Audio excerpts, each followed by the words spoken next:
부분이 점점 심해진다면 당연히 병원에 오셔서 안녕하세요. 건강과 통증 채널 우리 유튜브에 들어오시면 많은 정보를 여러분한테 드리겠습니다. 구독과 좋아요. 네, 안녕하세요. 우리 신통TV를 사랑해주신 여러분, 오늘도 제가 하나의 동영상을 가지고 또 여러분을 만나뵙게 됩니다. 오늘은 손이 저린 경우에 대해서 말씀드리겠습니다. 우리가 이제 손이 저린 경우가 뭐 여러 가지가 있지만 그 중에 많은 경우는 우리가 정중신경, 손바닥 아래로 이렇게 내려오는 목에서 시작해서 이 정중신경 때문에 저린 경우가 많습니다. 그래서 정중신경에 의해서 손바닥이 저린 경우, 그 경우를 제가 설명드리는데 저린 경우를 크게 네 가지로 나눌 수 있겠습니다. 신경은 목에서 시작하기 때문에 어떤 목의 디스크라든가 뭐 신경이 나오는 부위에 약간의 협착이 있다든가 이런 경우하고, 두 번째는 흉곽탈출증후군이라고 해서 제1늑골과 그 다음에 쇄골 사이로 신경이 나옵니다. 그래서 여기서 신경이 눌리는 경우, 그 다음에 좀 더 내려와서 여기 이제 소흉근이라는 근육이 있는데 오구돌기하고 이 늑골 사이에 소흉근이 있고 그 밑으로 신경이 지나기 때문에 여기서 신경이 눌리는 경우, 이렇게 요 부위를 다 흉곽탈출증후군이라고 합니다. 그래서 요거에 의해서 저린 경우, 그 다음에 좀 더 내려오면 이렇게 손에서 정중신경이 전완부, 상부에서 우리가 원회내근이라는 근육이 있습니다. 그래서 요 근육에 의해서 신경이 눌려서 또 저릴 수가 있고요. 마지막으로 손목 터널 증후군, 손목에서 손목을 싸고 있는 둥그런 밴드형의 인대에 의해서 정중신경이 눌려서 손이 저리는 경우가 있습니다. 그래서 이 부분을 우리가 어떻게 감별하고 치료해 갈지 설명드리겠습니다.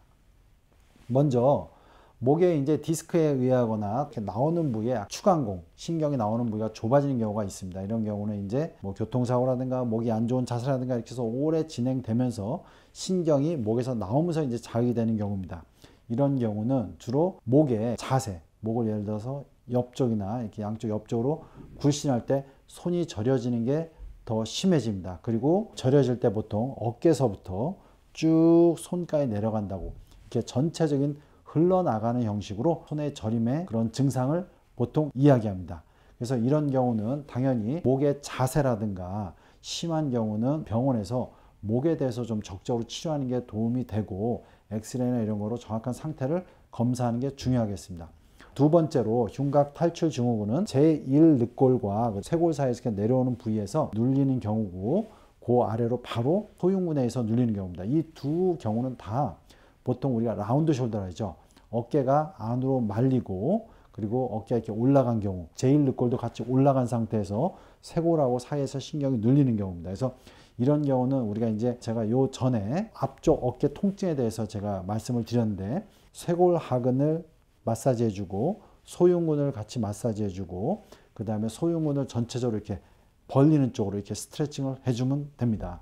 다음으로 원회내근, 악수할 때 손을 이렇게 비틀어 잡는 근육이 원회내근인데, 이 원회내근에 의해서 통증이 오는 경우, 그런 경우도 이제 이 손이 많이 저리게 되는데, 원회내근과 그 다음에 손목 터널 증후군 둘 다 손에서 저릴 때는 1지와 2지, 3지, 4지까지가 주로 저립니다. 그래서 4지 중에 특히 새끼손가락 측 이쪽은 저리지가 않고 1, 2, 3지가 주로 많이 저리게 되는데, 이 원인이 아까 얘기했듯이 원회내근에서 올 수가 있고 손목 터널에서도 올 수가 있어요. 근데 이제 원회내근에서 오는 경우는 주로 전완부에 원회내근의 근육이 있는 부위를 이렇게 마사지를 하면 되게 압통이 심하고 그때 더 저림증이 좀 심해집니다. 그리고 손목 터널줄 요 부위에서 이제 오는 경우는 손목 터널 요 부위를 손으로 톡톡톡 치면 순간적으로 저림증이 더 심합니다.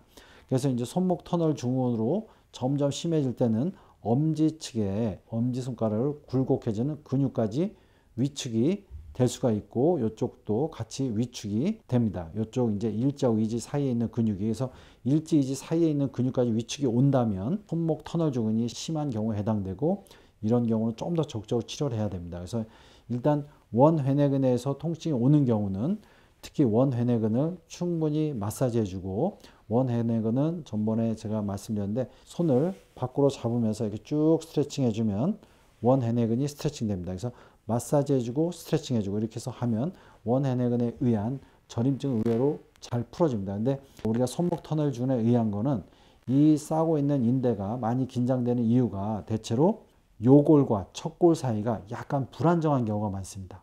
그래서 이 불안정한 경우는 요골과 척골 사이를 이렇게 모아주면서 손바닥은 이렇게 뒤로 좀 스트레칭 해주고 이 정중신경이 지나가는 부위를 많이 이렇게 손으로 풀어주는 형식으로 풀어주는 게 중요하겠습니다. 근데 이 부분이 점점 심해진다면 당연히 병원에 오셔서 주사치료와 약물치료를 같이 하는 게 되게 중요하겠고요.